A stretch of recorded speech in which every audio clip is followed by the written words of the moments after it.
పరిశుద్ధ బైబిల్ గ్రంథంలో సామెతల గ్రంథము 10వ అధ్యాయం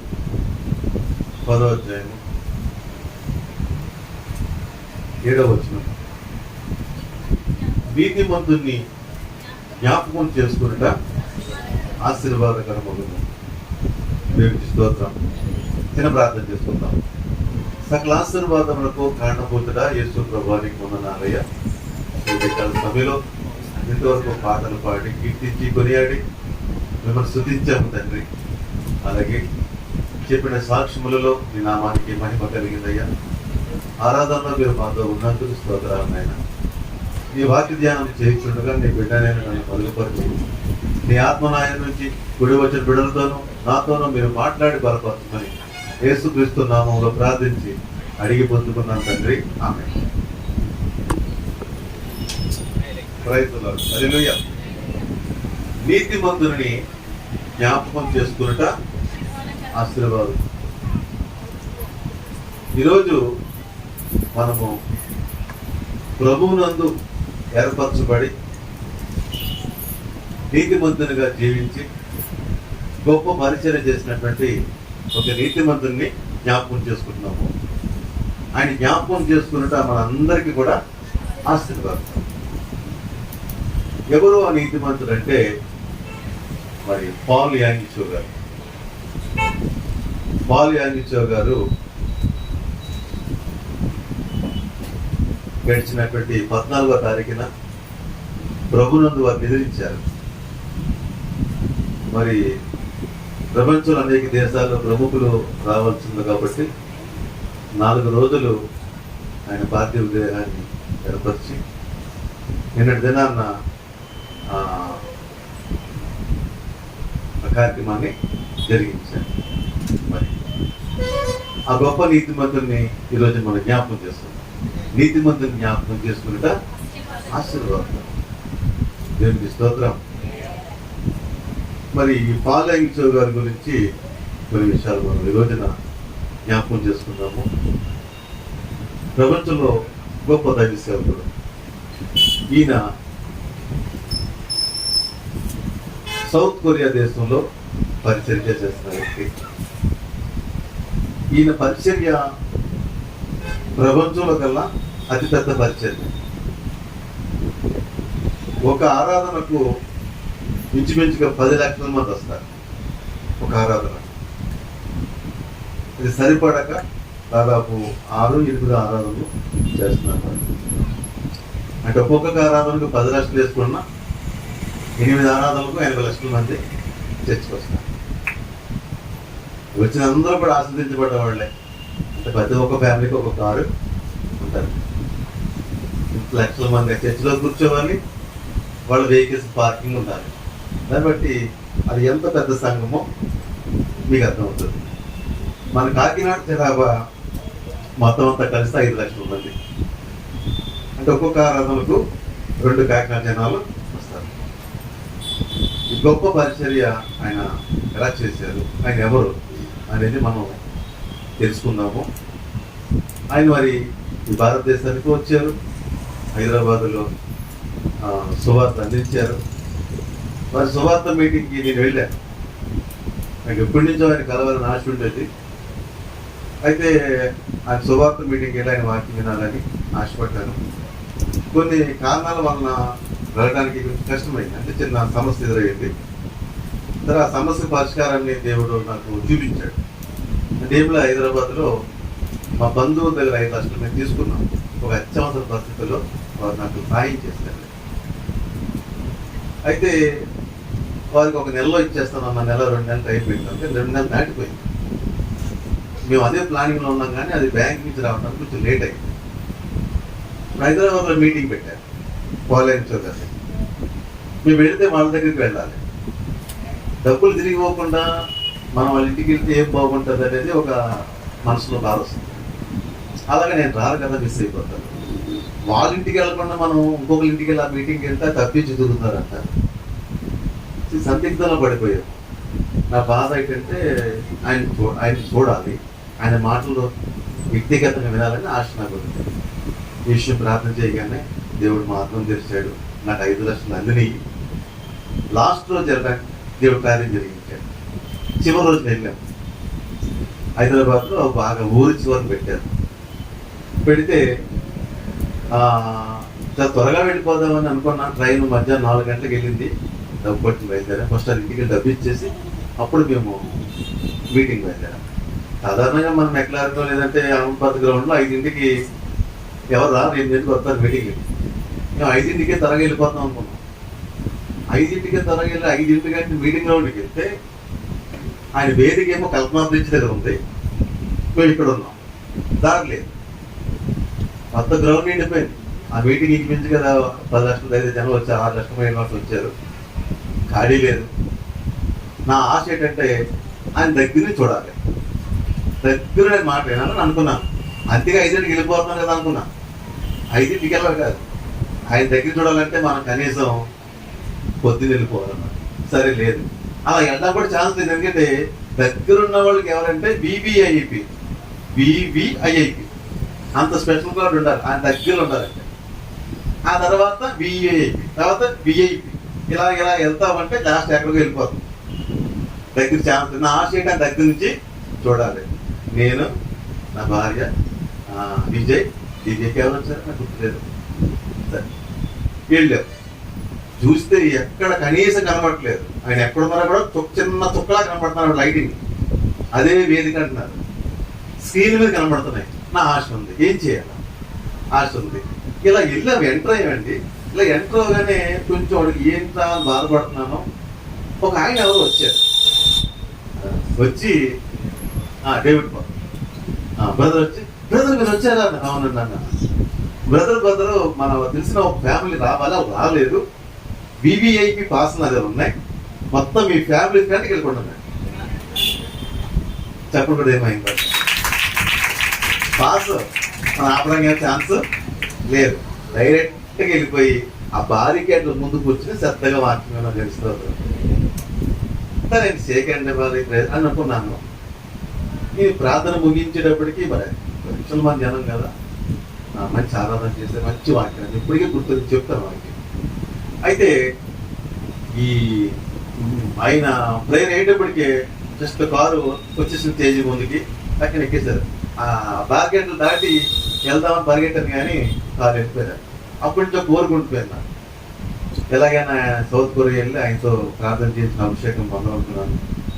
అది జరగలేదు. అది కారణం నా నిర్లక్ష్యమే. టైటస్ విజయ్ కూడా టికెట్లు టైంలో సిద్ధం చేశాడు, రెడీగా ఉన్న టికెట్లు కూడా తీసుకుంటే అన్నాడు క్లైమేట్ ప్రాబ్లం అనాదని ఇదని మొత్తానికి నిర్లక్ష్యం అయిపోయింది.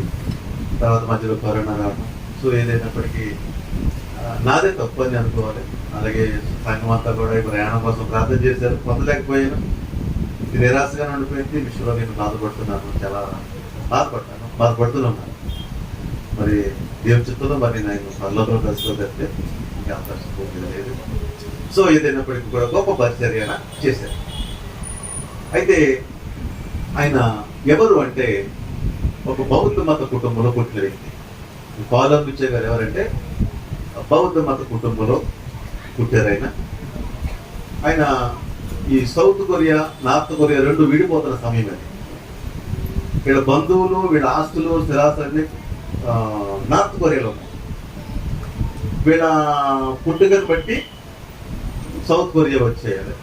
నార్త్ కొరియా పూర్తిగా నాస్తికులు కదా, ఆ రెండు భాగాలు అయిపోయినాయి. ఆ టైంలో ఈయన వీళ్ళ ఫ్యామిలీ అంతా ఆస్తులు విడిచిపెట్టేసి నడుచుకుంటూ వీళ్ళు సౌత్ కొరియా వచ్చారు.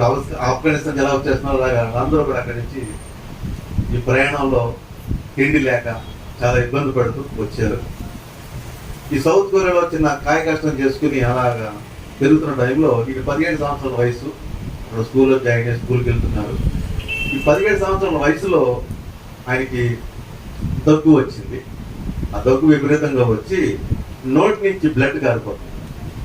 స్కూల్లో ఉన్నట్టుండి ఆ కళ్ళ తిరిగి పడిపోయారు.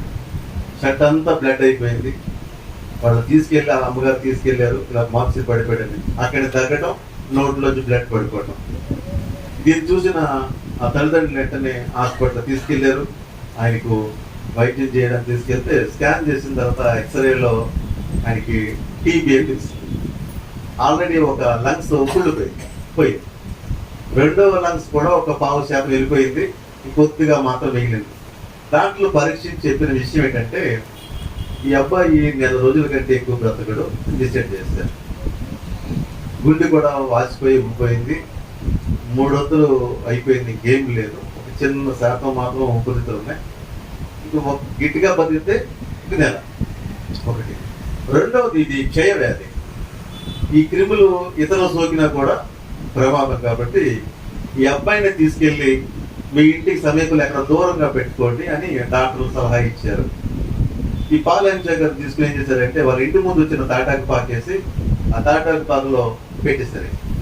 ఈ తాటాకు పాకులో ఉంటుండగానే మరి బ్రతకాలని ఆశ. 17 సంవత్సరాల వయసు, తన తోటి వాళ్ళు ఆడుకుంటున్నారు, చదువు స్కూల్కి వెళ్తున్నారు, ఏమి జరుగుతున్నాయి. బ్రతకాలని ఆశతో నిరాశపడి బాధపడుతున్నప్పుడు ఆ తండ్రి అన్నారంట, బాబు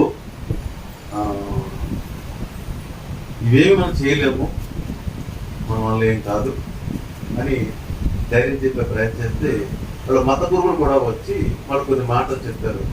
బాబు, ఈ పుట్టుట అనేది చచ్చుట అనేది సర్వసాధారణమే, ఏదో వయసులో ఎవరో ఒకరి చేతిలో వస్తుంది, ఎందుకంటే ఒకళ్ళు ముందు ఒకళ్ళు వెనక, మరి ఎందుకు నువ్వు ముందు వెళ్ళిపోతున్నావు, అలా వెనక దీంట్లో మనం చేయగలిగే బుద్ధిలో ఒకడే మనకు శాశ్వతంగా ఉంటాడు, అందరూ కూడా చనిపోవలసిన వాడమే కాదు, నువ్వు ముందు చనిపోతున్నావు అని అతనికి ఆ సూక్తులు చెప్పి వెళ్ళిపోయారు. ఆ మాటలు అతనికి ఎందుకో సంతోషాన్ని ఇవ్వలేదు. బుద్ధుడు ఒకడే నిలిచి ఉంటాడా, మన అందరూ చచ్చిపోతామా అని ఒక నిరాశలో పడి, మరి నిజమైన దేవుడు ఎవరు లేరా, నేను బాగు చేయరా అనే బాధ అతను మరణ సమీపం టైంలో అతను వేదన ఎక్కువైపోయింది. ఆ టైంలో అతని దగ్గరికి ఒక చిన్న అమ్మాయి వచ్చింది, ఒక చిన్న పాప. ఆ అమ్మాయి వచ్చి యేసుపురం గురించి చెప్పడానికి బైబిల్ తీసుకొచ్చింది, చిన్న కొత్త నిబంధన పుస్తకం పట్టుకొచ్చింది. అయితే ఈ బౌద్ధ మతంలో వాళ్ళు ఏంటంటే ఒక క్రైస్తవం మీద చిన్న చూపు లేదా వ్యతిరేకత, రెండుట్ల మీద ఏం చేశారంటే, క్రైస్తవులు ఎప్పుడు ఇంట్లో రానివ్వకండి, వాళ్ళు పొరపాటు వచ్చారంటే ఏదో ఒకటి మాట ఎత్తుతారు, అక్కడి నుంచి మనం కదుపుతారు, కదిపి మనం లాక్కెళ్ళిపోతారు, చివరికి మనం క్రైస్తవులు అయిపోతాము. మీరు మొదట్లోనే ఖండించుకోవాలి. ఎవరైనా క్రైస్తవులు మీ ఇంటికి వచ్చి క్రీస్తుని గురించి చెప్పడానికి ప్రయత్నం చేస్తే నిర్మోహమాటంగా మీరు ఖచ్చితంగా ఒక మాట అనాలి, పోరా కుక్క అనాలి. మగోడైతే, ఆడపిల్ల అయితే పోవే కుక్క అనాలి. అలా అంటే వాళ్ళకి రోషం వచ్చి వెంటనే వెళ్ళిపోతారు అనేది వాళ్ళ నడిపిస్తారు. ఈ అమ్మాయి వచ్చింది. ఈ అమ్మాయి వచ్చి యేసు ప్రభు గురించి చెప్తుంది. నువ్వెవరు అంటే అన్నారు. అమ్మాయి అంది, నన్ను యేసు ప్రభు పంపించారు, నీ హెల్త్ బాగోలేదని, నేను దర్శించమని. అంటే నా హెల్త్ బాగోవటం పక్కన పెట్టి ఇక్కడ అంతా సూక్ష్మక్రిములు ఉన్నాయి, ఇక్కడ వెళ్ళిపో దూరంగా అని ఆ అమ్మాయిని చెప్తే అమ్మాయి వెళ్ళకుండా ఒత్తిడి చేస్తుందన్నమాట. ఒత్తిడి చేస్తే ఈయన తృణీకరించారు, బహిష్కరించారు. ఇలా రెండోసారి వచ్చింది. వచ్చినప్పుడు అప్పుడు ఈ పదం ఉంది కదా అని అన్నారు, పోవే కుక్క ఇక్కడి నుంచి, నాకు సువార్త చెప్తావేటని అంత కఠినంగా మాట్లాడారు. ఇన్ని మాట్లాడినా కూడా ఆ అమ్మాయి అక్కడే ఉండేది. ఆ రెండో రోజు మూడో రోజు వచ్చింది. ఇతనికి అర్థం కావట్లేదు, తిడుతున్నాను పెడతలేదు, ఈ వ్యాధి భయంకరమైందని చెప్తున్నా కూడా అమ్మాయి ప్రాణం కూడా లెక్క చేయట్లేదు అని ఎందుకో మళ్ళా అలా మాట్లాడుతుండగానే 5వ రోజు ఎప్పుడో ఈ అమ్మాయి వచ్చి, దేవుడిని కొరకు నేను స్వస్థపరుస్తాడైనా, నేను బాగు చేస్తాడని చెప్తే, ఆ అమ్మాయి మాటలో అప్పుడు మొట్టమొదటిసారిగా ఎందుకు ఎంత కన్నీరు కాచి ప్రార్థన చేస్తుందని, నా మీద ఉన్న ప్రేమ ఏంటని, సరేలే నా గురించి ఏం చెప్తున్నావంటే నువ్వు ప్రార్థన చేసుకో, ఈ బైబిల్ చదువుకో అని ఈ కొత్త నిబంధన పుస్తకము ఇతని చేతిలో పెట్టేసి ఆ అమ్మాయి కన్నీటితో ప్రార్థన చేసి వెళ్ళిపోయిన తర్వాత ఈ బైబిల్ చదువుతున్నాడు. ఫస్ట్ చదివాడంట, ఫస్ట్ పేజ్ అమ్మాయి చదివాడట. ఆయన చెప్పిన మాట్లాడి చదువుతున్నప్పుడు మత్తయి సువార్త ఎలా ఉంటుంది, అబ్రహాము ఇస్సాకుకైనా లిస్ట్ ఉంటుంది, ఇది వెళ్ళిపోయిన డైరెక్టర్ లాగా ఉంది, పేర్లు లిస్ట్ అన్నాడు. ఆ అమ్మాయి అన్నంత కొంచెం లోనికి వెళ్ళమ్మా బాగా చదువుకుంది అంటే ఆ మాట చెప్పి వెళ్ళిపోయాడు. ఆ తర్వాత చదువుతుండగా ఈ మత్తయి సువార్త 4వ అధ్యాయంలో 24వ వచనం తీయద్దు, యేసు ప్రభు వారు అనేక మంది రోగులను స్వస్థపరిచెను. పరలోకం గురించి ప్రకటిస్తూ సువార్త మాట్లాడుతారు. 24వ వచనం ఏముంటది, చదువుతో మాట్లాడుతుంది చూడండమ్మా. మత్తయి సువార్త 4వ అధ్యాయము 24. ఆయన కీర్తి సిరియా దేశమంతా వ్యాపించును. నానా విధములైన రోగముల చేతను వేదనల చేతను పీడింపబడిన వ్యాధిగ్రస్తులందరినీ, దెయ్యము పట్టిన వారిని, చాంద్ర రోగులను, పక్షవాయువు గల వారిని వారు ఆయన వద్దకు తీసుకుని రాగా ఆయన వారిని స్వస్థపరిచారు. దేవుని స్తోత్రం. ఈ మాటలు ఆయన ఆకర్షించినాయి. మరి మా గురువులు వచ్చారు, మరణం తథ్యున్నాయన ఎప్పుడోకప్పుడు పోవచ్చింది అన్నాడు. బ్రతకాల నాశనంలో నన్ను ఎవరు ధైర్యపరచలేదు. మరి ఈ గ్రంథంలో యేసు ప్రభు రోగులను స్వస్థపరచను, బాగు చేసిన ప్రతి విధమైన వ్యాధిని అన్నారు. మరి నా వ్యాధి కూడా తగ్గుతుంది కదా అని ఈయనలో ఒక ప్రశ్న ప్రారంభమైంది, విశ్వాసం ఆరంభమైంది. నేను కూడా ప్రార్థన చేసుకుంటాను అని ఈ మాటలను బట్టి ఆయన ప్రార్థన చేయగా దేవుడు ఆయన దర్శించారు. వెంటనే ఆయన విశ్వాసాన్ని దేవుడు బలపరిచి, ఈ వాక్యంలో ఉంది కదా, ఇక్కడ ప్రతి వ్యాధిని స్వస్థపరుస్తారని, ఆ వ్యాధి కూడా తగ్గించగలడు కదా అని నమ్మకం పెట్టుకుని ప్రార్థన చేయడం ప్రారంభించాడు. ఆ రీతిగా దేవుడు ఆయన ప్రార్థన ఆలకించాడు. అద్భుతమైన స్వస్థత ఆయనకి కలిగింది. దేవుని స్తోత్రం. హల్లెలూయా. అద్భుతమైన స్వస్థత కలిగింది. ఇది చెప్పడానికి చాలా విషయాలు ఉన్న టైం లేదు. అయితే ఈ స్వస్థతలో ఒక మార్పు వచ్చేస్తుంది. అప్పుడు దాకా ఒక వ్యక్తి లేపితే లేగలిగిన బలహీనుడును తాను లేవటం, పనులు చేసుకోవటం, యాక్టివ్గా ఉండటం ఈ గమనించాడు. ఈ మార్పు అంతా కూడా తన తల్లిదండ్రులకి చెప్పాడు. చెప్పిన తర్వాత అవి అతను మళ్ళీ తీసుకెళ్లి హాస్పిటల్లో టెస్ట్ చేయించారు. టెస్ట్ చేస్తే మళ్ళా తీసిన ఎక్స్రేలో 2 ఊపిరితులు కూడా ఒక యవనస్తుడికి 4 నుండి ఎలా ఉంటాయో అలా ఉన్నాయి. చెప్పకూడదు ఏం భయపడతారు. డాక్టర్ షాక్ అయిపోయారు. ఏంటిది, లాస్ట్ ఎక్స్రేలోనేమో 3 మొత్తం అయిపోయింది, చిన్న శాతం మిగిలింది. ఇప్పుడు మొత్తం కంప్లీట్ ఫ్రెష్ అయిపోయింది, హెల్తీగా ఉన్నాడు. ఇలా సాధ్యం ఉండే బ్లడ్ లో క్రిములు లేవు, లంగ్స్ మొత్తం ఫ్రెష్ అయిపోయింది అని ఆశ్చర్యపోయారు. 4 హెల్తీగా ఉన్నాడు. అప్పుడు ఈ అబ్బాయి చెప్తున్నాడు, నేను యేసు ప్రభు ప్రార్థన చేసుకున్నాను, ఆయన నన్ను స్వస్థపరిచారు, ఇది ఎరుగుదును, ఒక పాప ఎలాగ వచ్చి నాకు ఇచ్చింది అని ఆయన చెప్పడము. అప్పుడు వాళ్ళ నాన్నగారు అన్నారని అమ్మగారును, నువ్వు బతికితే చచ్చే చచ్చావు, కానీ నువ్వు ప్రభు గురించి మళ్ళీ చెప్పొద్దు, నువ్వు యేసు ప్రభు గురించి చెప్పావంటే మాత్రం మా ఇంట్లోంచి బయటికి పోవాలన్నారు. నన్ను బ్రతికించింది ఆయన, ఆయన గురించి చెప్పడం ఎలా పడతాను నేను, ఆయన ప్రకటిస్తానంటే నువ్వు ప్రకటించినా నేను గురించి చెప్పిన వాళ్ళ పోరా కుక్క అని గింటేస్తే నేను పోతాను. ఎప్పుడో శవంగా పోవచ్చునండి, ఇప్పుడు సజీవంగా వెళ్తున్నానని బయటకు వచ్చేసాడు. బయటకు వచ్చేసిన తర్వాత అక్కడ ఆ దగ్గరలో ఒక మిషనరీ ఎవరు ఉంటే అక్కడికి వెళ్ళి ప్రభుని గురించి ఇంకా లోతుగా తెలుసుకుని దేవుని యొక్క ఆత్మాభిషేకం పొందుకుని అక్కడి నుంచి ఆయన సువార్త చేయడానికి ముందుకు వచ్చాడు. ఆయన సువార్త చేసినప్పుడు మొట్టమొదటిగా 2 వ్యక్తులు రక్షించబడ్డారు. ఆ 2 వ్యక్తులకు సువార్త చేస్తుండేవాడు ఆయన. ఆ తర్వాత 2 మళ్ళీ 6 అయ్యారు. 6తో చేసిన సహవాసం పొడికి ఉన్న దగ్గర ఉంది. చిన్న రేకుల షెడ్ తోటి 6 సువార్త ప్రారంభించిన ఆయన ఇది నాన్న కొన్ని కోట్ల మందిని రక్షించాడు. తెలుసుకోవాలి, అతి పెద్ద సమయం ఎలా ఒక ఆరాధన 80 లక్షల మంది వస్తున్నారు. అంత పెద్ద పరిచర్య ఆయన జరిగించారు. దేవుని స్తోత్రము. ఇంత గొప్ప దైవ సేవకుడుగా ఎదగడానికి, ఆయన రక్షణ పొందడానికి మరి దీంట్లో చాలా కారణాలు ఉన్నాయి. మొట్టమొదటిగా పాపం మనం జ్ఞాపకం చేసుకోవాలి. అదే పొజిషన్ మనం ఏం చేస్తాము, అది కుక్క అన్నావా అని మనం వెళ్ళిపోతాం. కానీ ఆ అమ్మాయి క్రీస్తు ఎలా సిలువలో నిందలు భరించాడో ఆ అమ్మాయి నిందలు భరించింది. ఒక ఆత్మ రక్షించింది. ఆ ఆత్మ కొన్ని కోట్ల ఆత్మలో రక్షించింది. దినాన్ని చిన్నగా ఉండొచ్చు, నువ్వేమీ కాకపోవచ్చు, నువ్వు ఒక వ్యక్తికి సువార్త చేస్తే ఆ వ్యక్తి జీవితము అనేక ఎరిగిస్తా తెలుస్తుంది. జైల్లో నేను ఉన్నప్పుడు నన్ను ఒక వ్యక్తి నాతో మాట్లాడాడు. అందరూ ఒకలా చూశారు. ఆ ఒక్క వ్యక్తి అతను ప్రేమించాడు, సువార్త ప్రకటించాడు. ఎక్కువ ఏం చెప్పలేదు నాకు. యేసు ప్రభు పరిచయం చేశాడు. అక్కడ ఆయన పరిచయం ఉన్న జీవితంలో గొప్ప మార్పు వచ్చింది. అనేక జీవించడానికి కారకుడయ్యాడు. స్తోత్రం. కాబట్టి మన జీవితంలో మనకు కలిగిన వెలుగును అనేక వెలిగించేవారుగా ఉండాలి.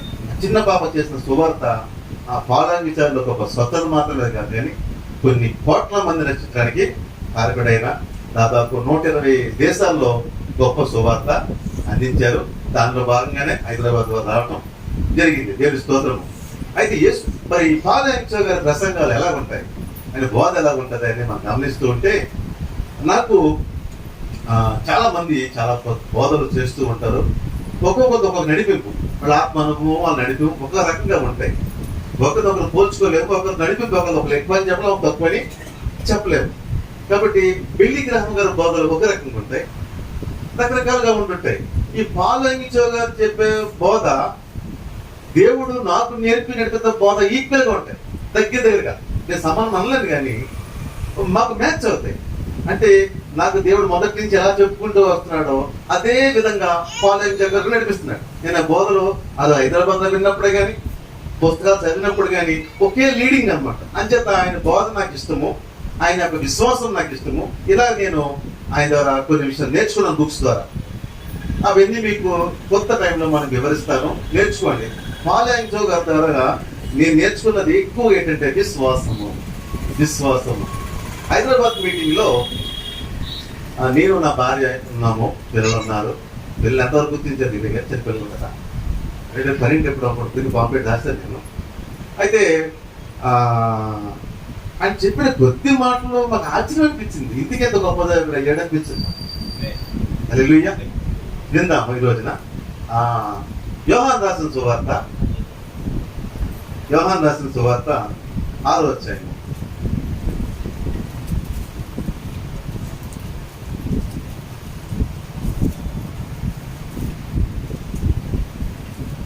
యోహాను రాసిన సువార్త 6వ అధ్యాయంలో మనం మొదటి నుంచి చదువుకుంటే వెళ్దామా? అటు తరువాత యేసు తిబెరియ సముద్రము అనగా గలిలయ సముద్రము దాటి అద్దరికి వెళ్ళెను. యోగుల ఎడల ఆయన చేసిన సూచక్రియలను చూచి బహుజనులు ఆయన వెంబడించి యేసు కొండ ఎక్కి అక్కడ తన శిష్యులతో కూడా కూర్చుండెను.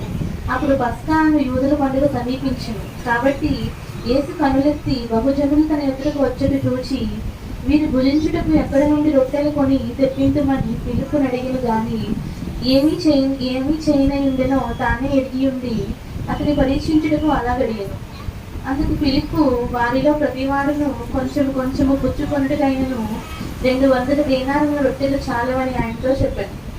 ఆయన శిష్యుల్లో ఒకడు అనగా సీమోను పేతురు సహోదరుడైన ఆంద్రేయ ఇక్కడ ఉన్న ఒక చిన్నవాని యొక్క 5 యవల రొట్టెలు 2 చిన్న చేపలు ఉన్నవి గాని ఇంతమందికి ఏమాత్రమని ఆయనతో అనగా యేసు జనులను కూర్చుండబెట్టుడని చెప్పాను. ఆ చోట చాలా పచ్చితి ఉండేది కనుక లెక్కకు ఇంచుమించు 5,000 మంది పురుషులు కూర్చుండి. ఇక్కడ మీకు తెలిసినవే ఒకసారి వివరిస్తాను. ఆయన కోణము నేను నచ్చింది. ఎట్లా అంటే అక్కడ జరిగిన సంఘటన విందాం. జరిగిన సంఘటన ఏంటంటే యేసు ప్రభు వారు సువార్త బోధ చేశారు. పరలోక రాజ్యం గురించి చాలా విషయాలు చెప్పారు, అనేక మంది ఆలకించారు. ఆ మీటింగ్ లో దాదాపు 5,000 మంది పురుషులు ఉన్నారంట. ఇక స్త్రీలు పిల్లలు లెక్కేసుకుంటే దాదాపు 10,000 మంది పైన ఇంతమంది ఉన్నారు. 3 రోజులు ఉన్నారు. అది అరణ్య ప్రాంతము, ఊరికి చివరి ఎక్కడో. అటువంటి ప్లేస్ లో ఉన్నప్పుడు యేసు ప్రభు వారు చూశారు. వీళ్ళంతా ఇక్కడే ఉండిపోయారు, ఏమి తినలేదు, ఆకలితో ఉన్నారు.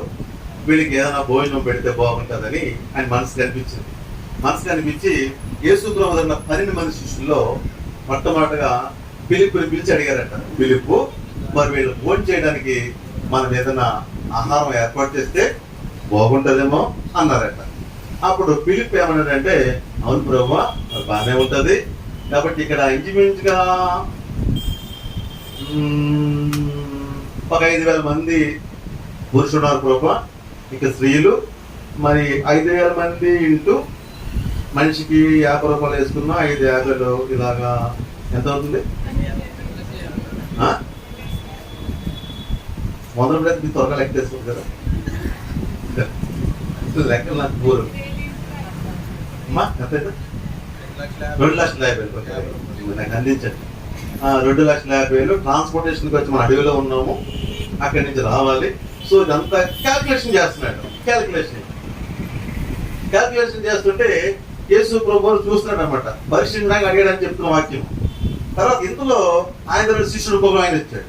వచ్చి ఆంధ్రీ అంటాడు, ప్రభువా, ఈ చిన్న పిల్లడి చేతిలో 5 రొట్టెలు 2 చేపలు ఉన్నాయి, ఇవేమన్నా మనకు సరిపోతాయంటావా అన్నాడు. ఇవేమన్నా మనకి సరిపోతాయంటావా అన్నాడు. ఇలా పట్టరా అని చెప్పి 5 రొట్టెలు 2 చేపలు తీసుకుని అవి విరిచి కృతజ్ఞతలు దేవుని చెల్లించి సరే పంచి పెట్టమన్నాడు అనమాట. ఆ గంపలో వేసి పంచి పెట్టమన్నాడు. ఆ గంపలో నిండిపోతున్నాయి. ఇలా గంప ఒప్పుకుని మళ్ళీ గంప వచ్చేస్తుంది. అలా మొత్తం 5,000 మంది పురుషులు, స్త్రీలు, పిల్లలు అందరూ పూజించారు. ఇంకా 12 గంపలు మిగిలిపోయింది. ఎలా సాధ్యమైంది ఇది అంటే అక్కడ అని చెప్పిన విషయం ఏంటంటే, మరి ఇక్కడున్న వారిలోనూ ఫిలిప్పు లాంటి వాళ్ళు చాలా మంది ఉన్నారు. ఫిలిప్పు లాంటి స్వభావం, అమ్మాయికి పెళ్లి చేయాలండి, లెక్కలు, పాపం చదివించాలండి, లెక్కలు లేవని చెప్పట్లా. లెక్కలు పిలుపు తెలుసు, అందరికీ తెలుసు. దేవునిపై ఆధారపడడం మనం నేర్చుకోవాలి. ఎక్కువ మనం లెక్కలేస్తాం, లెక్కలేసి లేని టెన్షన్ పెట్టుకుంటాం. ఎందుకంత అవసరమా?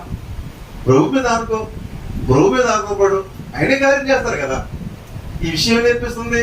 పిలుపు ఏం చేస్తున్నాడు? వ్యక్తిగతంగా లెక్కలేసుకుంటున్నాడు, ఆ భారం తన మీద వేసుకుంటున్నాడు. అలాగే ఆంధ్ర ఏం చేశాడు? విషయాన్ని ప్రభు ముందు పెట్టాడు, ఉన్నదేదో ప్రభుకి అప్పగించాడు, ఆయన ఆస్వాదించాడు. అదే కార్యం జరిగింది. దేవుడి స్తోత్రం. మనం ఈరోజు ఎలా ఉన్నామంటే చాలా మంది, ఎక్కువ మంది పిలుపులాగే ఉన్నాం. కబుర్లు చెప్పొచ్చేమో కానీ వ్యక్తిగత జీవితంలోకి వచ్చినోడికి పిలుపు వల్లే ఆలోచిస్తున్నాం, పిలుపు వల్లే ప్రవర్తిస్తున్నాం, పిలుపు వల్లే మనము భారం పెట్టుకుంటున్నాం. ఆంధ్రేయుల మన విశ్వాసం చూపించలేకపోతున్నాం. అవునా కదా? కాబట్టి రేపటి గురించి చింత ప్రభు స్పష్టంగా చెప్పాడు. కానీ రేపటి గురించి కాదు, కొన్ని తరాల గురించి లెక్కేస్తాం మనం. అవునా కదా? కాబట్టి ఎలా ఉంది మన విశ్వాసము? పిలుపులా ఆలోచిస్తున్నావా? ఆంధ్రేయుల విశ్వాసం ఉంచుతున్నావా? ప్రశ్న వేస్తున్నావా? కాబట్టి పిలుపు వేసిన లెక్కలో ఉపయోగం లేనివి. ఆంధ్రేయ విశ్వాసం గొప్పది. అర్థమవుతుందా? ఆంధ్రేయులా ఉండాలని అక్కడ దేవుడు ప్రభు నేర్పిస్తున్నాడు. కాబట్టి లెక్కలు మనం వేసుకోవటం అది అంత మంచిది కాదు. ప్రభుపై విశ్వాసం ఉంచండి, ఆ భారము ఆయనపై వేయండి, ఆయన చూసుకుంటాడు. అర్థమవుతుందా? విషయం మనం నేర్చుకోవాలి. మరి ఎప్పటికి ఎదుగుతాం ఆంధ్రేయులాగా? ఎన్ని సంవత్సరాలు పిలుపులాగా ఆలోచిస్తున్నాము, పిలుపులాగా భారాన్ని నెత్తి మీద వేసుకున్నాం, లేని టెన్షన్ పడిపోతుంది. కాబట్టి దయచేసి అలా ఉండొద్దని ప్రభు మనకి నేర్పిస్తున్నాడు. దేవుని స్తోత్రం. కాబట్టి మనం ప్రభువులని ఒక మాట చెప్పగలను, అక్కడ పిలుపు ఆంధ్రేయ విషయమే కాదు, అప్పుడు ప్రభు మన మధ్య ఉన్నాడు, ఇప్పుడు ప్రభు మన మధ్య ఉన్నాడు. నేను చెప్పగలను, మీరు చెప్పలేదు, మీరు విన్నారు, నేను విన్నాను కూడా. ఏంటంటే, సరే ఇల్లు మొదలెట్టామండి, అసలు మన దగ్గర రూపాయి లేదండి, భారం ఆయన వేసుకున్నాం, ఇల్లు పూర్తయిన సత్యం వెళ్ళదా? పెళ్లి మొదలెట్టినప్పుడు మన దగ్గర రూపాయి లేదండి, ఎంత వైభవంగా జరిగిందండి, జరగలేదా? ఇలాంటి కార్యాలు బోల్డ్ మనం విన్నాం. ఆనాడు ఉన్న ప్రభు ఈనాడు ఉన్నాడు, కానీ ఆనాడు ఉన్న విశ్వాసం ఈనాడు చాలా మందిలో లేదు. కొంచెం ఇప్పటికీ చూస్తుంది దేవుని స్తోత్రం. అనగనగా చందమా బాలమిత్ర కథలు కాదు, ఇవి జరిగిన వాస్తవాలు. కాబట్టి మన జీవితంలో మనం చూడగలుగుతాం. కాబట్టి రేపటి గురించి చింతించు. చాలా మంది ఇదే భయం ఎక్కువ. ఏ భయం ఎక్కువ? ఈ రోజుల్లో మనుషులకి 500 రోజులు లేకపోతే గడవట్లేదండి. ఏంటి ఆలోచన? రోజుకి 500, నెలకి ఎంత అయింది? 15,000, 10 నెలలకి ఎంత అయింది? 1,50,000, 12 నెలలకి 1,80,000, 1,80,000, 10 సంవత్సరాలకి 18 లక్షలు, 20 సంవత్సరాలకి 36 లక్షలు, 30 సంవత్సరాలకి 18, 30 ఎంత లెక్క చెప్పబోతున్నా? తప్పు చెప్పానా? అంటే నాకు ఇంక పెళ్ళయింది, బ్రాహ్మణే ఉంది, కొత్తగా పెళ్ళయింది, ఇంకొక 40 ఏళ్ళు మా లైఫ్ వేసుకుంటే 40 ఏళ్ళు ఇంటూ 18 లక్షలు,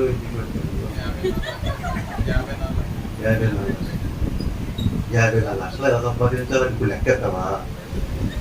ఏ రోజు కదా చూసుకుంటావా? లెక్క ఏంటో సార్ మీరు, మీకు అయ్యే ఖర్చు, ఇప్పటికి ఎంత ఖర్చు పెట్టారు, ఎక్కడ ఎంత ఖర్చు పెట్టి లెక్కేసి మీకు గుడ్డు గుబేయమంటారు. అర్థమవుతుందా? ఎంతవరకు ఖర్చు పెట్టి నువ్వేమీ కాదు, దేవుడి స్తోత్రం. ఇక మీద ఆయన దేవుడి స్తోత్రం.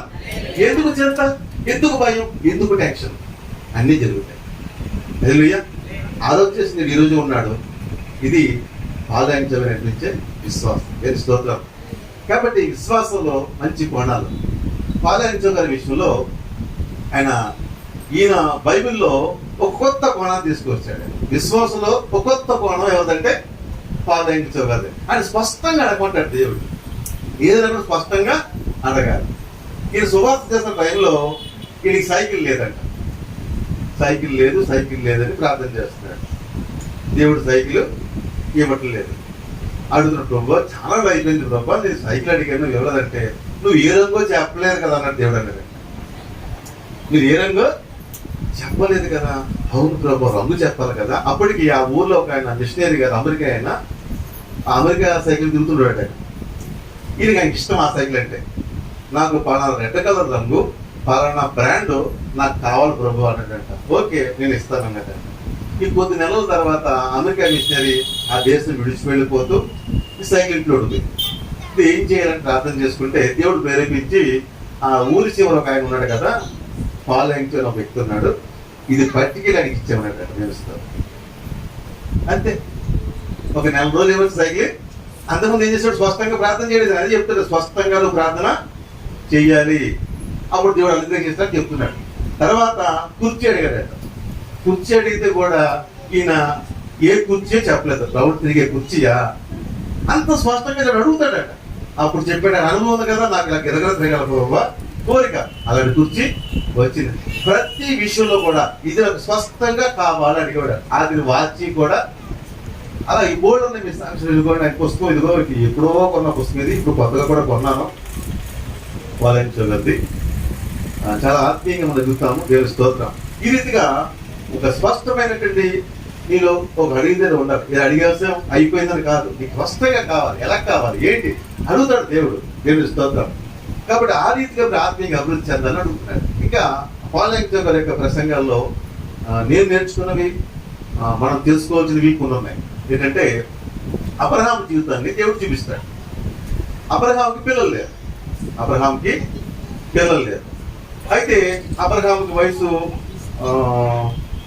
స్టార్టింగ్ ఎంతమ్మా ఒకసారి చూద్దామా, చెప్పే కూడా నిలబడతారా. ఆది కాండం చూడండి ఒకసారి. నేను ఈ ఉదయాన్నే ఈ ఆలోచనలోకి వచ్చాను, అందుకే నేను ఏది కూడా నోట్ చేసుకోలేదు. యాక్చువల్గా నేను దినాన్న ఒక వాక్యం అంటే ధ్యానిస్తున్నాను. ఏంటంటే నేను ధ్యానించే ఒక వాక్యం మీకు ఒక కొత్త కోణంలో దేవుడు నాకు తీసుకెళ్తున్నాడు. ఏంటంటే అది కయీను హేబేలు. హేబేలు నీతిమంతుడు, యథార్థవంతుడు, దేవుడికి ఇష్టడైన వాడు. అప్పుడే బలిచ్చాడు, చక్కని అర్పణ అర్పించాడు. అర్పణ అర్పి ఇంటికి వెళ్తున్నాడు, దానిలో చనిపోయాడు. ఇంత నీతిమంతుడిని, ఇంత దేవుడికి ఇష్టడైన వాడిని దేవుడు ఎందుకు అతను కాపాడలేదు, దుర్మార్గుడు ఎందుకు ఉంచాడు అని ఒక విషయం నేను ధ్యానం చేస్తూ ఆ సబ్జెక్టులో వద్దామన్నాను. అనుకోకుండా ఉదయకాల సమయంలో నేను మార్చుకోవడం అయింది. అది దేవుని చేత మీద వచ్చేవారం చెప్పు రైట్. ఈరోజు మనము గమనిస్తే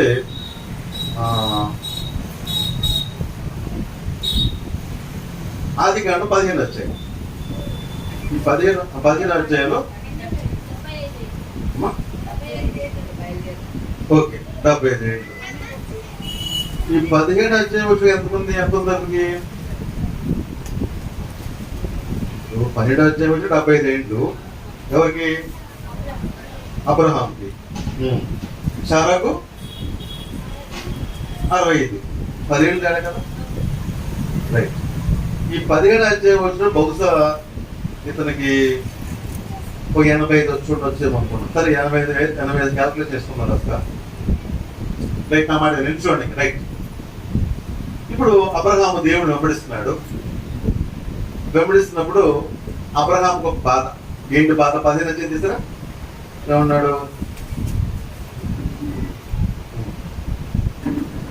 ఇది జరిగిన తర్వాత వచ్చి భయపడకు, నేను నీకు కేడము, నీ బహుమానం అత్యధికమని చెప్పాను. అందుకు అబ్రాము, ప్రభు అయిన యెహోవా నాకేమి ఇచ్చనేమి, నేను సంతానం లేని వాడని కోరుచున్నాను. దమస్కి వెళ్ళాల్సిన నా ఇంటి ఆస్తికర్తవును కదా. మరియు అబ్రాము, ఇదిగో నీవు నాకు సంతానం ఇవ్వలేదు కనుక నా పరివారంలో ఒకడు నాకు వారసుడని చెప్పగా, యెహోవా వాక్యం అతని వద్దకు వచ్చి, ఇక నీకు వారసుడు కాడు, నీ గర్భవాసంలో పుట్టబోతున్నవాడు నీకు వారసుడని చెప్పాను. బైబిల్ చూడండి. అబ్రహాము యొక్క వ్యక్తిగత జీవితంలో మనం గమనిస్తూ ఉంటే ఒక్కొక్కసారి దేవదూతల వల్లే వచ్చారు. వినండి, ఒకరోజు మనుషులుగా వచ్చాడు ఆయన, ఒక్కొక్కసారి వాక్యంతో వస్తున్నాడు. ఇక్కడ వాక్యంతో పరిచయం అవుతున్నాడు. ఎవరికి? అబ్రహాం. అబ్రహాంకి ఏంటంటే ఏం జరిగిన తర్వాత అంటే అబ్రహాం చాలా సంపాదించుకున్నాడట. దేవుని ఆశీర్వాదంలో బోల్డ్ ఆస్తి సంపాదించుకున్నాడు. ఆస్తికి ఏం కుదరలేదు. అలాంటి టైంలో అబ్రహాంకు దేవుడు అంటున్నాడు, అబ్రహామా నువ్వు డబల్ అవుతావు అంటున్నాడు. అప్పటికే ఫుల్ అయిపోయాడు. దేంట్లోని? సంపాదనలో ఫుల్గా సంపాదించుకున్నాడు. ఎవరి వల్ల? దేవుని దయ వల్ల. ఇంత సంపాదించిన తర్వాత దేవుడు అంటున్నాడు, నీ ఫలము డబల్ అవుతుంది, అధికమవుతుంది అన్నాడు. అప్పుడు అబ్రహాం ఏమంటాడు, ఏది సంపాదింస్తే ఏంటి ప్రభువా, ఎంత ఉంటే ఏంటి, బిడ్డలు లేరు కదా, బిడ్డలు లేరు కదా నాకు, కాబట్టి ఆస్తి ఎవరిది అవుతుంది? నా ఇంట్లో పనిచేసే పెద్ద దాసుడికి ఈ ఆస్తి ఇచ్చి వెళ్ళిపోవాలి. ఏం బ్లెస్సింగ్ లేదు ప్రభువా అని ఒక నిరాశలో ఉంటాడు. ఈ అబ్రహాం అంటాడు, ఎందుకు నిరాశపడతావు, ఇలా బయటికి రా. ఏం చెప్పాడు? మరియు అబ్రహాం, ఇదిగో నీవు నాకు సంతానం లేదు కనుక నా పరివారంలో ఒకటి నాకు వారసుడు అని చెప్పగా యెహోవా వాక్యం అతను ఒత్తుకొచ్చి, ఇతడు నీకు వారసుడు వాడు, నీ గర్భవాసమును పుట్టబోచున్నవాడు నీకు వారసుడు అని చెప్పాను. మరియు ఆయన వెలుపలికి అతను తీసుకువచ్చి నీవు ఆకాశం వైపు తేరి చూచి నక్షత్రము లెక్కించుటకు చేతనైతే లెక్కించమని చెప్పి నీ సంతానము అలాగవునని చెప్పాను. అతడు యెహోవాను నమ్మెను, ఆయన అది అతనికి నీతిగా ఎంచెను. దేవునికి స్తోత్రం. ఇప్పుడు ఏంటంటే అబ్రహాం గారికి పిల్లలు లేరు, శారా గారికి శ్రీధర్మం లేదు, బెడ్లు పుట్టే ఛాన్స్ లేదు. సైంటిఫిక్ గా శారా బెడ్లు పుట్టరు. ఇక దేవుడు ఏం చెప్తున్నాడు, ఈ శారాకే నీకు పుడతారు, వాళ్ళే నీకు వారసుడు అవుతారు అన్నాడు. పరిస్థితులు వ్యతిరేకంగా ఉన్నాయి, రిపోర్ట్లు వ్యతిరేకంగా ఉన్నాయి. కానీ దేవుడు ఏమన్నాడు, లేదు నీ కొడుకుని బిడ్డ పుడతాడు, వాడే వారసుడు. ఆ సంతానం ఎలాగుంటదంటే ఇలా బయట అన్నాడు. రండి రాలేండి కదా, నువ్వు రా.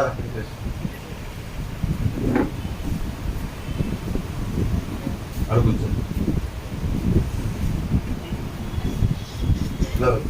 బయట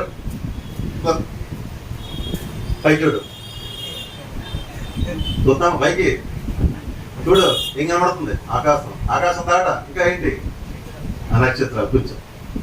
అలా దేవుడు బయటకు తీసుకొచ్చి ఏం కనబడుతున్నాయి అన్నాడు, నక్షత్రాలు కనబడుతున్నాయి. లెక్కెట్ అన్నాడు. లెక్క ఎలా లెక్కెట్టుకుంటారు అన్నాడు. ఎవరు లెక్కెడతారని చెప్పండి. నీ సంతానం కూడా ఎవరు లెక్క కట్టలేదు. ఇప్పుడు పరిస్థితులు వ్యతిరేకంగా ఉన్నప్పుడు, పరిస్థితులు అనుకూలించినప్పుడు చెప్తున్నాడు దేవుడు, నీ సంతానం ఎలా ఉంటదంటే నక్షత్రం వలె ఎవరు లెక్క పెట్టలేరు. నక్షత్రాలు చూడన్నాడు. దేవుడు ఏ చెప్తాడు అని అబ్రహాం అనుకున్నాడు. ఇక్కడ కొంతమంది ఏమంటారు, మాస్టర్ గారికి ఏముందండి, ఊర్లో అమ్ముకుంటారంట. అది ఏం చెప్తారండి, మన పనులు మనయే, మన కష్టాలు మనయే, మన బాధలు మనయే చెప్తారంట అనుకునేవాడు చాలా మంది ఉన్నారు. లేరా? అబ్రహాం అలా అనుకోండి. ఎవడేం చెప్పాడు, ఆ నక్షత్రంలో నీ సంతానము ఉంటారయ్యా, వాటిని లెక్కించి సాధ్యమైతే ఈ సంతానాన్ని లెక్కించచ్చు, అంత సంతానం అంటారు. అప్పుడు వాక్యం ఉంది, అబ్రహాము దేవుని నమ్ముతున్నావా? ఈరోజున వాక్యం అక్కడ వాక్యమే, వాక్యం నీతో మాట్లాడుతుంది, నమ్మేవా? ఆ కార్యం చూస్తావు, తెలుస్తావు. ఇది ఇంతేలే అన్నావా? అది అంతేలే ఉంటుందండి. నమ్మాలి. నమ్మటం అంటే ఏంటంటే, ఇప్పుడు అబ్రహాం గారు రోజు పడుకుంటే బయట పడుకుని దోమలు కొడతాయి. అప్పుడు బాధ లేదు కాబట్టి ఆరు బయటే చక్కగా మనసు వేసుకుని పడుకుంటాం. కనబడేది ఏంటి? ఆకాశం. ఆ నక్షత్రాలు చూసినట్టు వల్ల అబ్రహాంకి ఏం గ్యాప్ వస్తుంది? సంతానం గ్యాప్. సరే, అన్ని లెక్కెట్టమని కొన్ని లెక్కెడతాం కదా. ఆ పెద్దోడి పేరు ఇస్సాకు, ఆ పక్కనోడి పేరు మోజెసు, వీడి పేరు దానియేలు. పేర్లు, లెక్కలు. రోజు ఇలా చూస్తుంటే ఏమంటారు, ఏమయ్యా అబ్రహాం ఏం చూస్తున్నావు? ఏం చూస్తున్నాం ఏంటండి, నక్షత్రాలు అలా ఉంటారు, మా సంతానం అలా ఉంటారంటే పెద్దోడికి ఏం పేరు పెడతామా, చిన్నోడికి ఏం పేరు పెడతామా చూస్తాడు. అబ్రహాం బాగా ఎక్కువైపోయింది. వీడికి మధ్య బాగా ఎక్కువైపోతుందండి. వీడు బాగా ఎక్కువైపోతుందని మాట్లాడితే ప్రభువా ప్రభు అంట దేవుడు దేవుడు అంటుందన్న వాళ్ళు చాలా మంది ఉంటారు. అప్పుడు అలాగే అని ఉంటారు. అబ్రహాం గారికి చాలా మంది అని ఉంటారు. కానీ అబ్రహాం గారు ఆ నక్షత్రాలు చూసినట్లల్లా కూడా నా సంతానం అలా ఉంటుంది, నా సంతానం అలాగ ఉంటుంది అనుకునేవాడు. జరగలేదా? జరిగిందా జరగలేదా? వెంటనే జరగలేదండి. 80 సంవత్సరం అనుకుందాం అంటే 15 ఏళ్ళు రైలు పెట్టింది. 15 ఇయర్స్ దగ్గరికి వేసుకుందాం మనం. 15 ఏళ్ళు మనం ఏం చేస్తామంటే ఫస్ట్ సంవత్సరం మాత్రం సీరియస్గా ఉంటాం. సెకండ్ వచ్చినప్పటికి ఏదో చెప్పాడు దేవుడు, ఆకాశం అన్నట్టు నక్షత్రం అన్నట్టు, కనీసం నక్షత్రాలు ఎందుకంటే ఒక సూర్యుడు చంద్రుడు పుట్టుకుపోతే చాలు. ఈయన ఏం చెప్పాడు? నక్షత్రాలు అంటే ఏకంగానే 3 ఏళ్ళు వచ్చేటికి ఇంకా సూర్యుడు వదిలేటప్పుడు చంద్రుడు అంటే ఒక చాలు డౌన్ అయిపోతాం మన విశ్వాసం. అబ్రహాము డౌన్ అవుతాయి తెలుస్తాం. దేవుడు పలికిన మాట ఎప్పుడు సత్యమండి, ఇప్పటికీ సత్యమండి, ఎప్పటికీ సత్యమే. ఇప్పటికీ యేసు ప్రభువులు రక్షించబడిన ప్రతి ఒక్క బిడ్డ ఎవరి కుమారుడు? అబ్రహాము కుమారుడు, దేవుని కుమారుడు కాదు. యేసు ప్రభువులు రక్షించబడిన ప్రతి ఒక్క వ్యక్తి ఎవరి కుమారుడుగా రక్షించబడుతున్నాడు? యేసు ప్రభు ఏమన్నా జక్కయ్య మారు మనసు పొందినప్పుడు జక్కయ్య మారు మనసు ఏమన్నాడు? ఇతడును అబ్రహాము కుమారుడే. అంటే యేసు ప్రభులో జన్మించే నీతికి వారసుడు. విశ్వాసములో ఎవరు జన్మిస్తారో ప్రతి ఒక్కడు కూడా అబ్రహాము సంతానం. అంటే ఈ ప్రపంచంలో యేసు ప్రభులోకి వచ్చిన ప్రతి ఒక్క బిడ్డ కూడా అబ్రహాము సంతానమే. అది లెక్క పెట్టడం సాధ్యము కాదంతే. దేవుని మాట నిరార్థకము కాదంతే. అర్థమవుతుందా? అలా ఉందా? లేదంటే కార్యం జరగలేదండి, ఏదో పాస్టర్ అన్నారని వచ్చేయండి, బిడ్డ అన్నారని అదాన్ని లేదన్నారు, ఏం లేదండి అనుకుంటున్నావా? దేవుడి మాట ఎప్పుడు సత్యము. దేవుని స్తోత్రము. వెయిట్ చేయి, చక్కని బిడ్డ నీకు ఇస్తాడు. దేవుని స్తోత్రం. వెయిట్ చేయి, నీ మంచి జాబ్ వస్తుంది. వెయిట్ చేయి, దేవుడి కార్యము చేస్తాడు. ఆయన పలికిన మాట ఎప్పుడు వ్యర్థము కాదు. రోజు దాన్ని చూడాలి. అర్థమవుతుందా? కాబట్టి నీ ఇంట్లో విశ్వాసంతో కొన్ని ఏర్పాటు చేసుకోవాలి. అర్థమవుతుందా? నువ్వు డాక్టర్ అవుతున్నావా? ఏం పెట్టుకోవాలి ఇంట్లోని? స్టెటోస్కోప్ పెట్టుకోవాలి. ఇంజనీర్ అవుతున్నావా? ఏం చేయాలి? అనేది మరి క్యాప్ ఉంటుంది కదా, పెట్టుకోవాలి. అది చిన్న చిన్న వస్తువులే, అది కొని పెట్టుకోవాలి. ఒకరోజు నేను డాక్టర్ అవ్వబోతున్నాను. అర్థమవుతుందా? ఊరికాల పకటకాల కన్నా ఇది పకటకాల కదా, వాస్తవం. చర్చల భాషలో చెప్పేది నేను విన్నాను, అది నమ్మే దేవుడి స్తోత్రం అని విశ్వాసం నీకు ఉందా? లేదా జరిగి చెప్తానండి. చాలా మంది అంటారు ముందు చెప్పినట్టు పనులు అవ్వండి, అది లోకస్తుల మాట. దేవుని పెట్టి మనం అనకూడదు. ఇది జరుగుతుంది అంటే దేవుడి స్తోత్రం. విశ్వాసం విశ్వాసం విశ్వాసం అభివృద్ధి చేసుకున్నాం దేవుడి స్తోత్రం. కాబట్టి నీ జీవితంలో ఉండాలని చెప్తున్నాను. అటువంటి విశ్వాసం మనలో ఉందా? ఆలోచన చేసుకోండి. ముందుగా నేను ఆలోచించుకోవాలి. ఒక ఇల్లు కట్టుకోవాలనుకున్నావా? ఇల్లు బొమ్మ వేసుకో, దాని డ్రాయింగ్ గీయించి. అర్థమవుతుందా? నేను మంచి డూప్లెక్స్ బిల్డింగ్ మాకు ప్లాన్ కావాలండి దేవుడు చెప్తేనే. అర్థమవుతుందా? దేవుడు చెప్పకుండా జరగదు. దేవుడు నీకు చెప్పినప్పుడు నీతో వాక్యం ద్వారా మాట్లాడాడు. అబ్రహాము దేవత వాక్యంతోనే మాట్లాడాడు దేవుడు. ఫస్ట్ టైం వాడు మాట్లాడినప్పుడు ఏం చేయాలి? దేవుడు నీకు ఇల్లు ఇస్తారన్నాడు కాబట్టి ఇప్పుడు ఏం చేయాలి? మన పాలు ఏం చేయాలి? స్పష్టంగా అడగాలి. నీకు ఏ బిల్డింగ్ కావాలి? అపార్ట్మెంట్ లో ఫ్లాట్ కావాలన్నట్టు. నేను తప్పు అంటుంది పోయి, నీకు ఏ సొంతం అదే అడుగు. అంతే. అర్థమైందా? లేదు నీకు ఆశ ఉంటే దాన్ని అడుగు. తప్పేమీ కాదు. నేను అంటూ తప్ప అదేమి దాన్ని మనసు పెట్టం కానీ కోరుకుంటాం. అర్థమవుతుందా? చక్కగా ముందే ప్లానింగ్ చేయించుకోవాలి. అప్పుడు అంటే స్థలం ఎక్కడ ఉంటుంది? స్థలం వస్తుంది అన్నారు.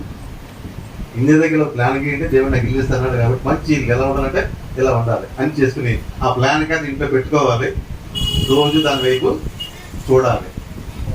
దేవుడు రోజు ఏం చేస్తాడు? ఇల్లు ఇస్తాడు. దేవుని స్తోత్రం. అర్థమవుతుందా? అటువంటి డ్రీమ్ మీలో ఉండాలి. దేవుడు ఇస్తాడు. దేవుని స్తోత్రం. ఇంకొక మాట చెప్తాను నేనండి. ఇదే ఆదికాండంలోని ఒక విషయము 30 అధ్యాయం 30 అధ్యాయం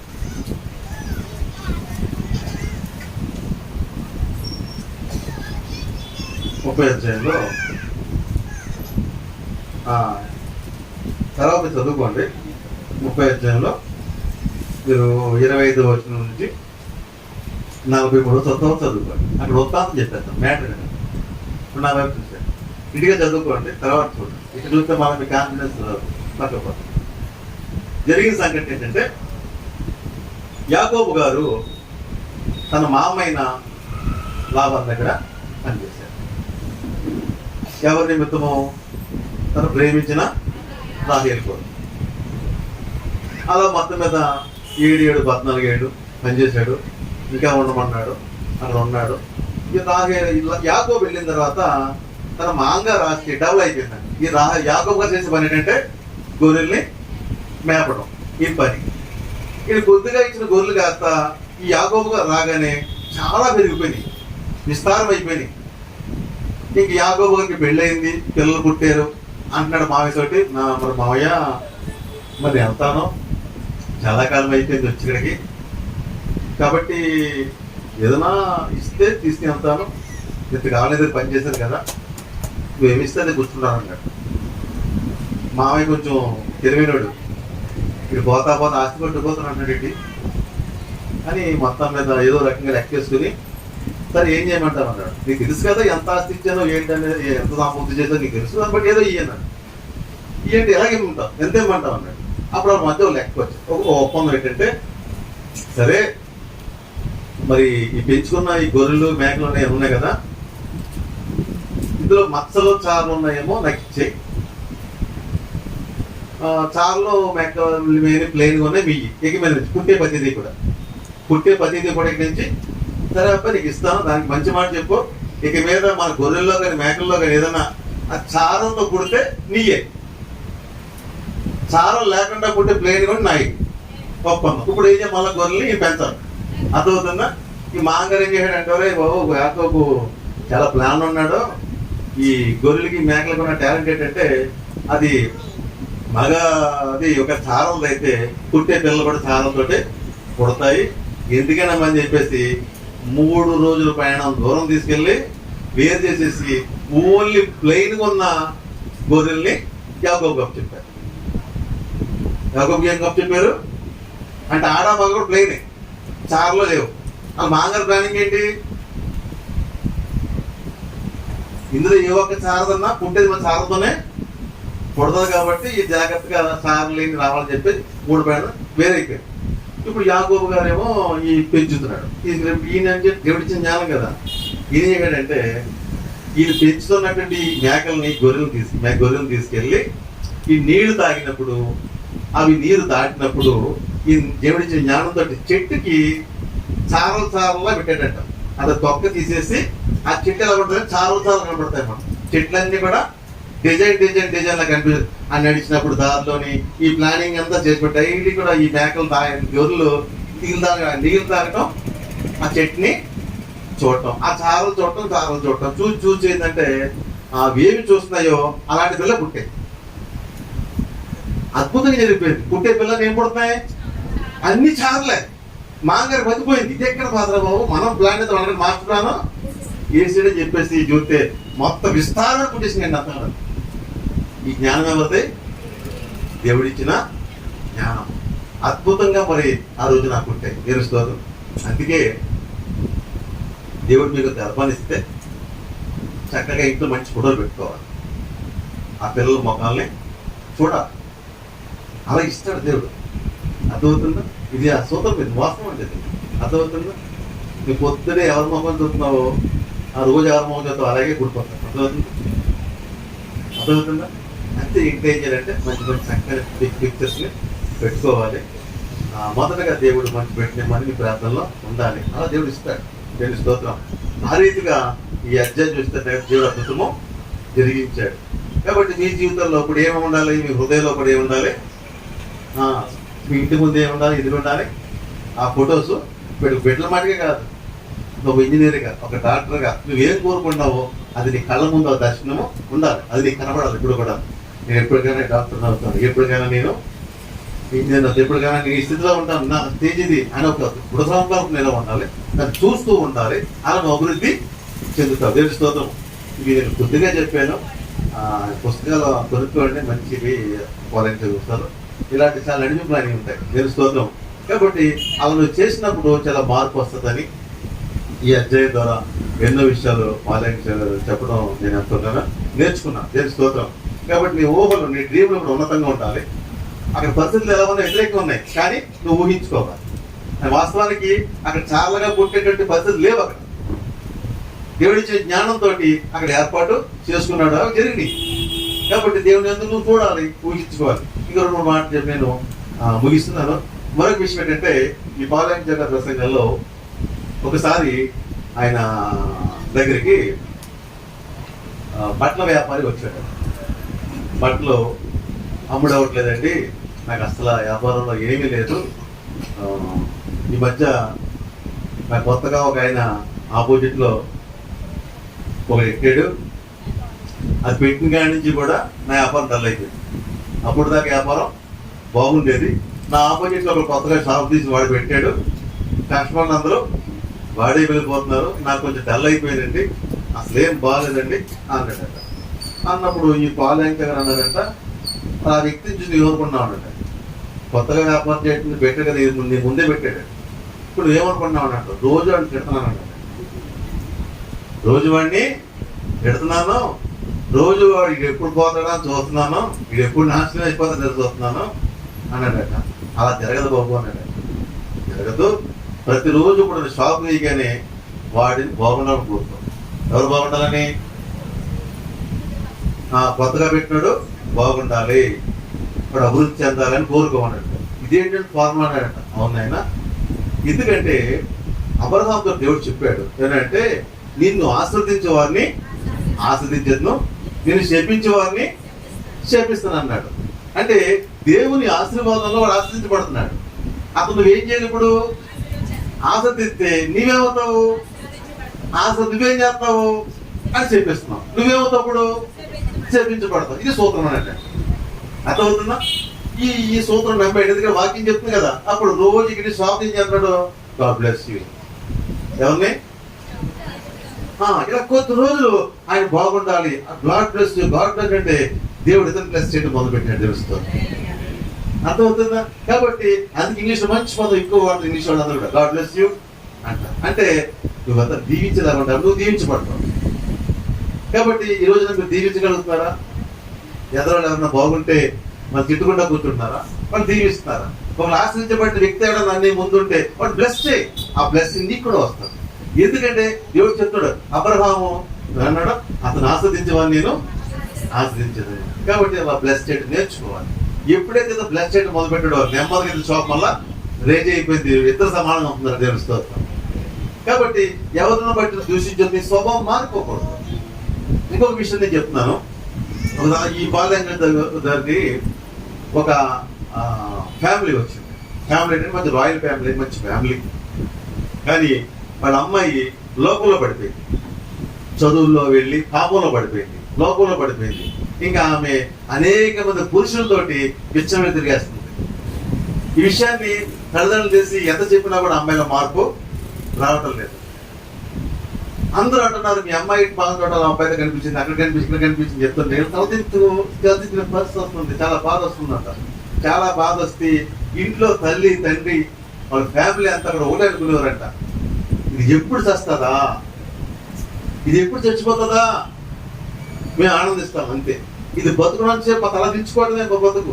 ఎక్కడికి వెళ్ళినా ఒకటే మాట, మీ అమ్మాయి బీచ్ లో కనిపించింది, మీ అమ్మాయి పార్క్ లో కనిపించింది, మీ అమ్మాయి లాడ్జ్ లో కనిపించింది, ఇలా చెప్పుకుంటుంటే మాకు తల దించుకుంటున్నామంటే మాకు బ్రతకాలం లేదు, చచ్చిపోదాం అనుకుంటున్నాం. కానీ యేసు ప్రభువుని నమ్ముకున్నాం కదా, చచ్చిపోతే మంచిది కాదు కదా. ఇది మారట్లేదండి, ఇది మార్పు రావట్లేదండి అని పాలెం గారు చెప్పుకుంటే, పాలెం గారు అన్నారంట, మీ ఆలోచన తప్పు, మీ ఆలోచన తప్పు. అదేంటంటే మా ఆలోచన తప్పేటంటే, ఎస్ మీరు ఎప్పటికీ అది చస్తే బాగుండు అనే ఆలోచన చేస్తారు తప్పే ఇది మారితే బాగుండు అనే ఆలోచన మీకు రాలేదు. ఇక మీద నుంచి మీరు డైలీ ప్రార్థన ఏంటంటే, నా కూతురు మారుతుంది, మార్పు చెందుతుంది, మారుతూ మా ఇంటికి వస్తుంది అని నువ్వు రోజు ఎదురు చూడాలి. నీకు తెల రావాలి, మార్పు చెంది వస్తుంది, మారుతూ వస్తుంది, గొప్ప ప్రయోజకురాలు అవుతుంది. గిరాటిని ఊహించు. పరిస్థితి ఎలా ఉన్నాయి? ఆమె లోక సహవాసం పడిపోయింది, పురుషులతో అధికంగా స్నేహం చేస్తుంది, పాపంలో పడిపోయింది, లోకంలో తలదించే పరిస్థితులు లోకంలో ఉన్నాయి. కానీ ఆయన చెప్తున్నాడు, విశ్వాసము, నువ్వు దేవుడిని విశ్వసించు. పరిస్థితి వ్యతిరేకం ఉన్నప్పటికీ నీ కూతురు మారుతాదని నమ్మకం పెట్టుకో, దేవుడు మార్చగలుగుతాడు. ఈ రోజు నుంచి నీ తలుపులు ఎప్పుడు కూడా నా కూతురు ఎలాగొస్తుంది అంటే మార్పు చెంది వస్తుంది అని ఆలోచించున్నాడు. అప్పుడు దైవ సేవకుడి మాట నచ్చింది. ఆ రోజు నుంచి ఆ భార్య భర్త ఇద్దరు కూడా ఒక ఆ రోజుకి వచ్చి ఈ రోజు నుంచి నా కూతురు మారుతుంది, మంచిగా వస్తుందని ఎదురు చూశారు. దేవుడు కార్యము చేసిన ఒక దినాన్న ఆమె పాపం ఆమెకు అర్థమైంది, ఆమె తప్ప ఆమె తెలుసుకుంది, మార్పు చెంది వచ్చిందంట. అప్పుడు దాకా కూడా ఎలా ఉన్నారంటే అప్పుడు 2 సార్లు వచ్చిందంట, కానీ తలుపు తీయలేదు వీళ్ళు.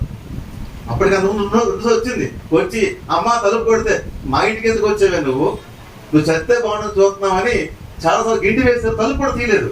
ఈసారి అలా కాదు, ఈసారి ఇప్పుడే దైవ సేవకుడు బాగా చెప్పారు. ఆ రోజు నుంచి కూడా ఎదురు చూస్తున్న విశ్వాసంతో నా కూతురు రావాలని మార్పు చెంది ఎప్పుడు తలుపు కొడతా ఎదురు చూసిన విశ్వాసంతో ఓ రోజు రానే వచ్చింది. ఆ రోజు తలుపు కొట్టిందా, అమ్మ తలుపు కొట్టింది. తలుపు తీశారు. తలుపు తీయగానే ఆ పాప కాళ్ళ మీద పడి కన్నీళ్ళు కాచి పశ్చాత్తాపడి నన్ను క్షమించండి, మీ కూతురుగా పుట్టినది మీకు అవమానము తెచ్చాను, నన్ను క్షమించండి ఏటో మొదలు పెట్టింది. అప్పుడు ఆ పాప ఏం చేశారంటే దగ్గర చేర్చుకున్నారు, వెంటనే కౌగులించుకున్నారు. మళ్ళా ఆ దైవ సేవకుడి దగ్గర తీసుకెళ్లారు. అయ్యా మీరు చెప్పినట్టుగా మేము ఆ రీతిగా ఊహించే వారికి ప్రార్థించాము, నా కూతురు పశ్చాత్తాపడి ఇంటికి వచ్చిందన్నారు. అప్పుడు దైవ సేవకుడు ఆ పాప ప్రార్థన చేశాడు. అర్థం ఏంటేసా, ఆ పాలయించే సహవాసంలో అది పెద్ద లక్షల సహవాసం కదా, కొన్ని వందల మంది వేల మంది లీడ్ చేయాలి, దైవ సేవకుడు ఉండాలి. అందులో ఒక పరిశుద్ధుడైన దైవ సేవకుడికి ఇచ్చి అమ్మాయిని పెళ్లి చేశారు. మార్పు జరుగుతుంది. ఎవరు చెడిపోయకుండా వాడే బాగుపడతారు. తెలుసు స్తోత్రం. అర్థమవుతుందా? రాహేలు జీవితం పెట్టేది, రాహాబు జీవితం ఏంటి? రాహాబు వేశ్య, కానీ దేవుణ్ణి నమ్మింది. ఉత్తముడైన భర్తకి ఇచ్చి పెళ్లి చేసింది దేవుడి స్తోత్రం. ఇది జరుగుతాయమ్మా. నీ కొడుకు పాడైపోయాడు, నీ కూతురు పాడైపోయిందని, నీ భర్త పాడైపోయాడు, నీ భార్య పాడైపోయిందని ఆశ్రయించుకోవద్దు. ఆమె మార్పు రావాలని కోరుకో. దేవుడి స్తోత్రము. క్రీస్తులో ఈ కార్యం జరుగుతుంది. దేవుడి స్తోత్రం. కాబట్టి ఈ రీతిగా నీ బిడ్డల పక్షం ఎదురు చూస్తే వాళ్ళ మార్పును చూడగలుగుతాం. కాబట్టి పాలన ప్రసంగం చాలా ప్రత్యేకమైనవి, ఇది వాస్తవం అంటారు. కాబట్టి ఎప్పటికీ ఎదురు చూడాలి నువ్వు. ఎందుకంటే అబ్రహాము జీవితం చాలా సంవత్సరాలు అయింది, కానీ ఓ రోజు ఏమైంది? దేవుడు చెప్పిన మాట నెరవేరింది. ఎదురు చూడు, ఆ రోజు వరకు ఎదురు చూడు. తర్వాత దేవుడు అన్నాడు, నీ పేరు అబ్రహాం కాదయ్యా. ఏమన్నాడు? అబ్రహాం అన్నాడు. దీనికే విచిత్రమైంది. ఫస్ట్ ఏంటి? అబ్రహాం. తర్వాత పేరు మార్చాడు దేవుడు. ఎవరి దగ్గర నుంచి? అబ్రహాము అని పేరు మార్చాడు. ఈ అబ్రహాం అనే మాటకు అర్థం ఏంటి? జనములకు తండ్రి. ఈయన ఒక్కడికి తండ్రి కాదు, ఈ లోపల ఇప్పుడు అబ్రహాం వెళ్తున్నారు, బయటికి వెళ్తున్నారు. ఏమవుతున్నారు? ఏమండి అబ్రహాం గారు అన్నారు. అబ్రాము కాదయ్యా, అబ్రాహాము. ఏంటోయ్ దేవుడు చెప్పాడు నాకు పేరు మార్చుకోమన్నాడు. ఏంటి మార్పు ఏంటి? జనములకు తండ్రి నేను, జనములకు తండ్రి అంట. జనములకి ఒక్కడు లేడు, ఈయన ముసలోడు, ఆ భార్య ముసలిది, వీళ్ళకి పిల్లలు, ఈయన జనములకి తండ్రి అంట. నమ్మిన వాళ్ళు ఉన్నారు, హేళన చేసిన ఉన్నారు, ఎటకారం చేసిన ఉన్నారు, అయినను దేవుడి మాట నమ్మాడు. తెలుసుకోవాలి అన్నవాళ్ళు దేవుడు మోయించాడు. తెలుసుకోవద్దు.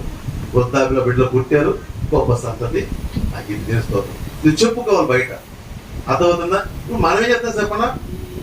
దేవుడు అయిపోయాట బాబు అబ్రహాం కాదు ఇక్కడ ఇచ్చేది అబ్రహాం అంటే ఏంటాడి? జనములకు తండ్రి. ఇప్పుడు చెప్తాం బిడ్డలు పుట్టాక, అంతే కదా. మనం ఏం చేస్తాం?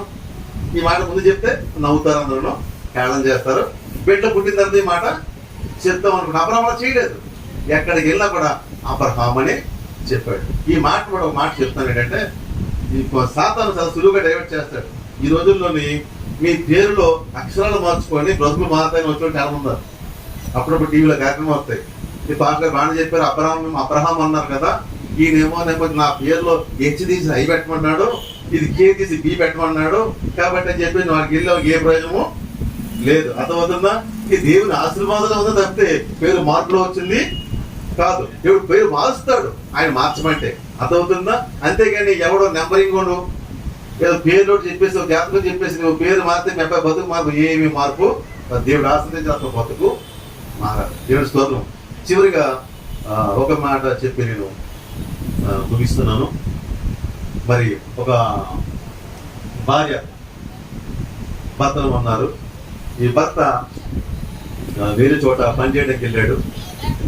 ఆ పని చేస్తూ ఆ పనిలోనే బాగా డబ్బు సంపాదిస్తున్నాడు, అక్కడే ఉండిపోతున్నాడు.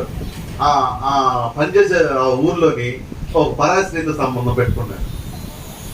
పరాయి స్త్రీతో సంబంధం పెట్టుకుని ఇంకా డబ్బులు పంపించడం తగ్గిపోయాడు. ఇంటికి డబ్బులు పంపించడం మానేసాడు. ఫస్ట్లో బాగానే వచ్చే డబ్బులు మనీ ఆర్డర్ చేసేవాడు, ఇంటికి వచ్చి పిల్లలు పెంచేది సాకిది ఇల్లంతా గడిచేది. రాను ఇతను వ్యసనాలు ఎక్కువైపోయినాయి, చెడుతులు ఎక్కువైపోయినాయి, డబ్బు పంపించడం మానేశాడు. వీళ్ళు గడపడం కష్టమైపోతుంది. ఈ కష్టంలో ప్రతిసారి కూడా ఏం చేసేదంటే ఆ భర్తను తిట్టుకుండా కూర్చునేదంట. ఈ మాయదారుని పెళ్లి చేసుకున్నాను, నా బ్రతుకు తగలడిపోయింది, వీడు ఒక్కడే కాకుండా మన పిల్లల్ని తెచ్చి పెట్టాడు, ఏళ్ళ పెద్ద ఆళ్ళ పెద్ద రోజు తెల్లారు లెగిసి మొదలుకొని ఆ భర్తను తిట్టుకోవడం ఇలా గడిచిపోతుంది. రోజున పాలు దగ్గరికి వెళ్ళి అయ్యా నా పరిస్థితి ఎలా ఉందంటే అనేదే మాట చెప్పాడు. ఏం చేస్తున్నావు అంటే ఇప్పుడు దాకా ఏం చేస్తున్నాను తిట్టుకుంటూ ఇక్కడ అలా కాదు, ఇక్కడ తిట్టద్దు. నా భర్త మారుతాడు, ఇంటికి క్షేమంగా వస్తాడు, నా బిడ్డను ప్రేమిస్తాడు, నన్ను ప్రేమిస్తాడు, ఎదురు చూడు అని. ఎందుకంటే నీ మాట అతను పనిచేస్తుందమ్మా. నువ్వు తిడుతున్న ప్రతిసారి కూడా ఆ తిట్టు నీ భర్త మీద పనిచేస్తుంది. నువ్వు పెట్టే శాపం నీ భర్త మీద పనిచేస్తుంది. ఇక నువ్వు చెప్పించొద్దు. నీ శాపాల వల్లే అతను నాశనం అయిపోతున్నాడు, నీ కన్నీటి వల్ల పాడైపోతున్నాడు. కాబట్టి నువ్వు చెప్పించొద్దు, అతను దీవించు, అతని కొరకు ప్రార్థించు అని ఒక మార్పు చెప్పే అతని మాటలు నచ్చినవి. వెంటనే ఆమె ఆ మాట పట్టుకుంది, ప్రార్థించడం మొదలుపెట్టింది. అతను కొంచెం మంచిగా ఊహించుకుంది, మంచిగా మాట్లాడింది. అంతే, దేవుడు కార్యం జరిగించాడు. ఒక రోజున భర్త సంతోషంగా ఇంటికి వచ్చాడు. ఆ పాత వ్యసనాలు, ఆ పాత సహవాసాలు అన్ని విడిచిపెట్టి బిడ్డను ప్రేమించి భార్యను ప్రేమించి ఒక కొత్త జీవితంతో ఇంటికి వచ్చాడు. ఆ భార్య భర్తలు వల్ల హ్యాపీగా ఉన్నారు. దేవుని స్తోత్రం. ఇప్పటికీ చెప్తా నేను, ఒక సహోదరి మన దగ్గరకు వచ్చారు, అంటుంది మాస్టర్ గారండి వీళ్ళ నాన్న మారడండి అన్నాను. అమ్మ నువ్వే మారడంటే ఇక ఎందుకు మారుతాడు? ప్రార్థన చేయండి. ముందేమో ప్రార్థన చేయమన్నాడు, మళ్ళీ ఏమంటుంది ఈయన మారడండి. మారడం నువ్వే డిసైడ్ అయితే ఇంక ప్రార్థన శుభ్రం ఏంటి? అర్థమవుతుందా? అప్పుడు చెప్పాను, మళ్ళీ ఎప్పుడు అర్థమవుతుంది. నా భర్త మారతాడనే విశ్వాసం నీకు ఉండాలి.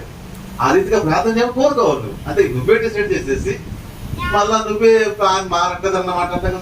కాబట్టి నువ్వు మారాలి, ఆయన మారాలని కోరుకోవాలి. దేవుని స్తోత్రం. హల్లెలూయా. ఈ రీతిగా మరి డాక్టర్ పాలియాంగిచో గారు గొప్ప పరిచర్య చేశారు. మరి భయ ఆయన పుస్తకాలు చాలా ఉన్నాయి, కొనిపెట్టుకోండి, వాటిని స్టడీ చేయండి. చాలా విలువైన అద్భుతమైనటువంటి విశ్వాసం మనలో ఏర్పడుతుంది. బైబిల్లో చాలా వాక్యాలండి మనం గుర్తించడం నేను నేర్చుకున్నాను. అందుకే అక్కడ ఏం చేస్తానంటే ఏడిఎఫ్ అని పెడతాను. ఏడిఎఫ్ అంటే అడ్వాన్స్ ఫెయిత్.